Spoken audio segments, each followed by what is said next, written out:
Somewhere in present-day Turkey, buried under 40 feet of earth, there is a structure that should not exist.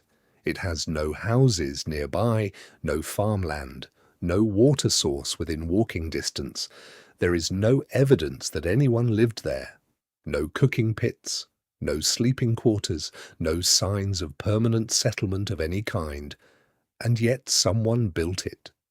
12,000 years ago, before the wheel, before writing, before agriculture, before any civilization we have ever named, human beings carried 20-ton limestone pillars up a hill, carved them with extraordinary precision, and arranged them in perfect circles facing a direction that still puzzles researchers today. They didn't build it to live in, they built it to feel something. That site is called Göbekli Tepe, and what it contains is not a city, not a home, not a fortress. It is the oldest temple ever discovered on Earth, and it forces a question that archaeology, philosophy, and every religion on Earth has been quietly terrified to answer. What were they worshipping?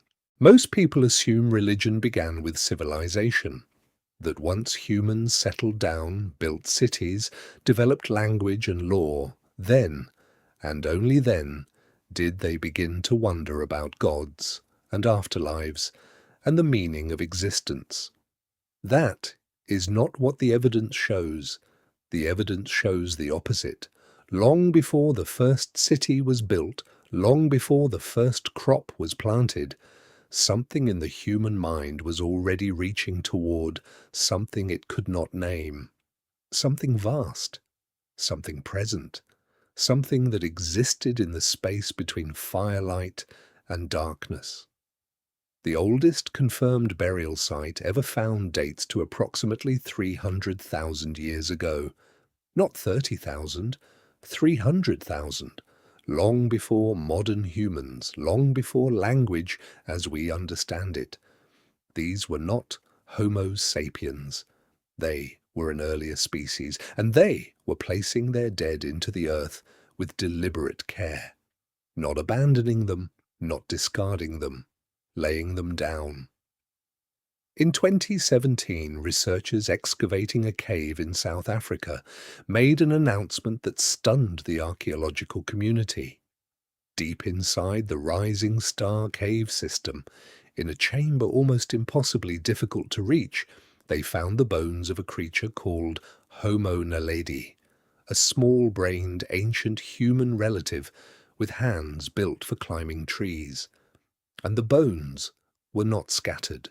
They were placed, arranged, in a space so remote that reaching it required the researchers themselves to crawl through an 18-centimeter crack in solid rock. There was no predator that could have dragged them there, no flood that could have carried them, no natural explanation that fits. Someone carried those bodies into the dark, one by one, and left them there intentionally. The researchers still debate why, but the question beneath the question is this. What does it mean when a creature, any creature, begins to treat its dead as something more than dead weight? It means they believe something happens after. Go back further, much further. 40,000 years ago, deep in the caves of southern France and northern Spain, human beings were doing something that has no survival value whatsoever. They were painting, not marking territory, not recording hunts for practical reference. They were creating images of extraordinary beauty and complexity in places so deep underground that natural light never reached them. They carried torches. They mixed pigments, they pressed their hands against stone and blew ochre around their fingers, leaving negative space handprints that survive to this day. And researchers noticed something strange about those caves. The paintings were not placed randomly. They were placed specifically in chambers where the acoustics were exceptional, where sound echoed, where voices amplified, where drum beats bounced off walls and returned transformed. In 1988, a musicologist named Igor Reznikov spent months crawling through the painted caves of France with a single candle, humming. What he found was methodical and disturbing. In almost every case, the densest concentrations of cave paintings were located in the spots with the strongest acoustic resonance. The art was not just seen, it was heard, which means these spaces were not galleries, they were not archives, they were stages. They were chambers designed for an experience, an overwhelming, sensory, total experience of sound and image and darkness and firelight. The animals on the walls did not just hang there, in flickering torchlight, painted with deliberate motion lines, they moved. They galloped, they breathed, they filled the chamber, and the humans watching them, deep underground, surrounded by echoing sound cut off entirely from the world above, felt something that we have no word for today. But we have a word for the place where it happened. We call it a temple. Here is what scientists know, and what they cannot explain. Every human culture ever studied on every continent without exception has developed some form of belief in forces beyond the visible world. Some form of ritual, some form of sacred space, some form of behavior directed towards something that cannot be seen, measured, or proven. This is not a coincidence. In the 1990s, cognitive scientists began studying what they called the agency detection system, a feature of the human brain that evolved to identify intentional actors in the environment. A rustle in the grass, a shadow on the hillside, a sound in the darkness. The brain's default response is not to calculate probability. It is to assume something is there, something with intention, something watching. This made evolutionary sense. A prehistoric human who assumed the rustling grass was a predator and ran was more likely to survive than one who stopped to evaluate the evidence. False positives were cheap, false negatives were fatal. But this system, researchers now believe, did not turn off when the threat was gone. It generalized. The wind became a presence. The river became a will. The storm became an intention directed at you specifically.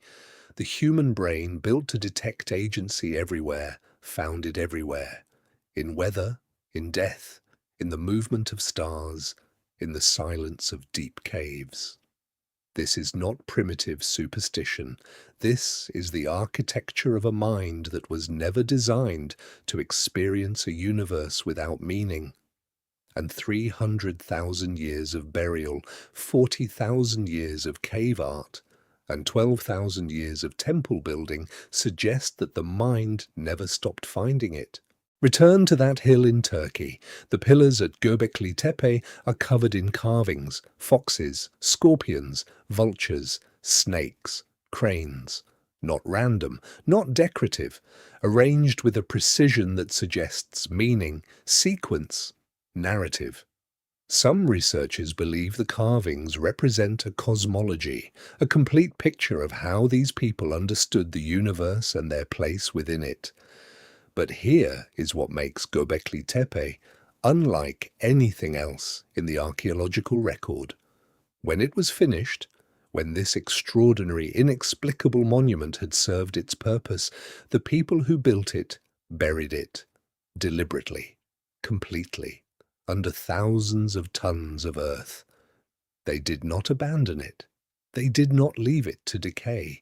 They filled it in, stone by stone, pillar by pillar, until it was completely hidden under the hill, where archaeologists would find it 12,000 years later.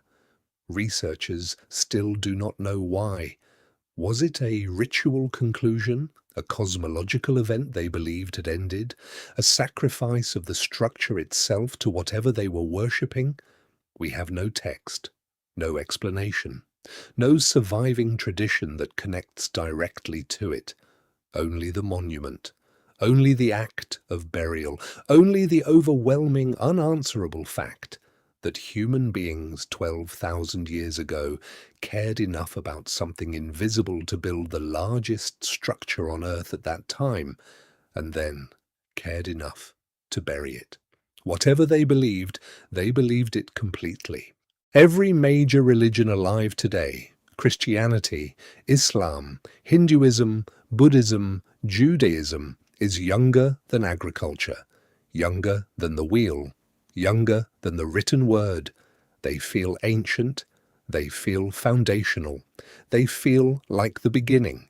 They are not the beginning, they are the inheritors, the latest expressions of something that was already ancient when they arrived, something that began not in a scripture or a revelation, but in a cave, in the dark, with a torch and painted animals and the sound of a human voice bouncing off stone. In 2010, the archaeologist Klaus Schmidt, who spent decades excavating Göbekli Tepe, said something that has stayed with researchers ever since. He said that the site suggested religion did not emerge from civilization. Civilization emerged from religion. The need to gather, to build, to organize, to feed large numbers of people. These things happened, Schmidt argued, not because humans settled down and then invented gods. They invented the temple first. And the temple required people. And people required food. And food required farming. The cathedral came before the city. The ritual came before the harvest. The question came before the answer. We do not know what the builders of Göbekli Tepe believed. We do not know the name of what they worshipped or whether it had a name at all. We do not know what they felt standing inside those circles of carved stone in the darkness before sunrise, with the cold air of 12,000 years ago moving through the hills around them.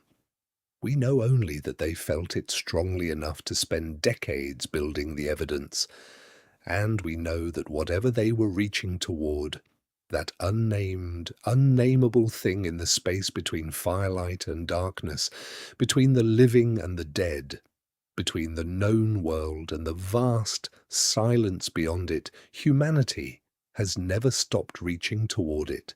Every prayer ever spoken, every candle ever lit, every burial ever performed with care, every painted hand pressed against stone in the dark, all of it is the same gesture, repeated across 300,000 years, directed at something that has never answered and never stopped being asked.